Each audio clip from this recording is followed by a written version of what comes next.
ನಕ್ಸಲ್ ನಿಗ್ರಹ ಪಡೆ ನಡೆಸಿದ ಕಾರ್ಯಾಚರಣೆಯಲ್ಲಿ ಹತನಾದ ನಕ್ಸಲ್ ನಾಯಕ ವಿಕ್ರಮ್ ಗೌಡ ಅಂತ್ಯಕ್ರಿಯೆಯನ್ನು ಹೆಬ್ರಿ ತಾಲೂಕಿನ ಗುಡ್ಲು ಸಮೀಪದಲ್ಲಿರುವ ವಿಕ್ರಮ್ ಗೌಡರ ಮೂಲ ಮನೆಯಲ್ಲಿ ನೆರವೇರಿಸಲು ಕುಟುಂಬಸ್ಥರು ನಿರ್ಧರಿಸಿದ್ದಾರೆ.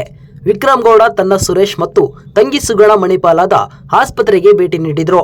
ಶವಾಗಾರಕ್ಕೆ ಆಗಮಿಸಿದ ಅಳಿಯ ಸೋದರಿಯ ಕುಟುಂಬಸ್ಥರು ಅಂತ್ಯ ಸಂಸ್ಕಾರ ಪ್ರತಿಕ್ರಿಯೆ ಬಗ್ಗೆ ಸಮಾಲೋಚನೆ ನಡೆಸಿದರು.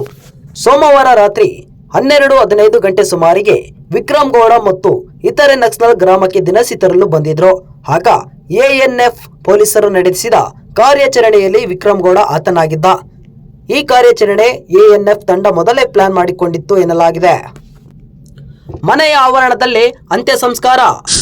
ಹೆಬ್ರಿ ತಾಲೂಕಿನ ಗುಡ್ಲು ಸಮೀಪದ ತಿಂಗಳೆ ಬಳಿಯ ಮನೆಯಲ್ಲೇ ವಿಕ್ರಮ್ ಗೌಡ ಅಂತ್ಯ ಸಂಸ್ಕಾರ ನೆರವೇರಿಸಲು ಕುಟುಂಬಸ್ಥರು ತೀರ್ಮಾನ ಮಾಡಿದ್ದಾರೆ.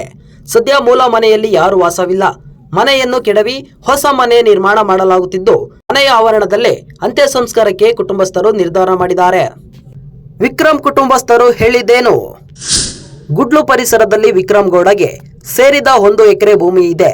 ಈ ಸ್ವಂತ ಭೂಮಿಯಲ್ಲಿ ಅಂತ್ಯ ಸಂಸ್ಕಾರಕ್ಕೆ ಸಹೋದರ ಸುರೇಶ್ ಗೌಡ ಹಾಗೂ ಸಹೋದರಿ ಸುಗುಣ ತೀರ್ಮಾನ ಮಾಡಿದ್ದಾರೆ.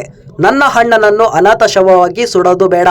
ಅಣ್ಣನಿಗೆ ಸೇರಿದ 1 ಭೂಮಿ ಇದೆ. ಆ ಸ್ಥಳದಲ್ಲಿ ಅಂತ್ಯ ಸಂಸ್ಕಾರಕ್ಕೆ ಮಾಡುತ್ತೇವೆ ಅಂತ ವಿಕ್ರಮ್ ಗೌಡ ಸಹೋದರಿ ಸುಗುಣ ಮಾಹಿತಿ ನೀಡಿದ್ದಾರೆ. ಹೇಗಿತ್ತು ಕಾರ್ಯಾಚರಣೆ?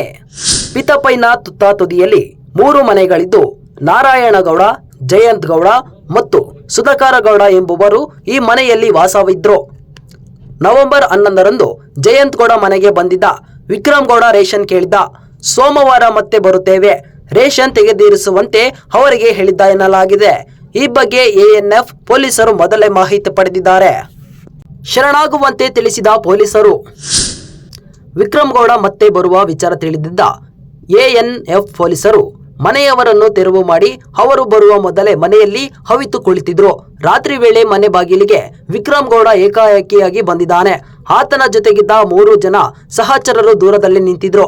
ವಿಕ್ರಮ್ ಗೌಡ ಬರುತ್ತಿದ್ದಂತೆ ಪೊಲೀಸರ ಇರುವಿಗೆ ತಿಳಿದು ಅಲರ್ಟ್ ಆಗಿ ತನ್ನ ಬಂದೂಕು ಸಿದ್ಧಪಡಿಸಿಕೊಳ್ಳಲು ಮುಂದಾಗಿದ್ದಾನೆ. ಈ ವೇಳೆ ಪೊಲೀಸರು ಶರಣಾಗುವಂತೆ ಸೂಚನೆ ನೀಡಿದ್ದಾರೆ. ಇಂತಹ ಮತ್ತಷ್ಟು ಸುದ್ದಿಗಳಿಗಾಗಿ ನಮ್ಮ ಚಾನೆಲ್ ಅನ್ನು ಸಬ್ಸ್ಕ್ರೈಬ್ ಮಾಡಿ.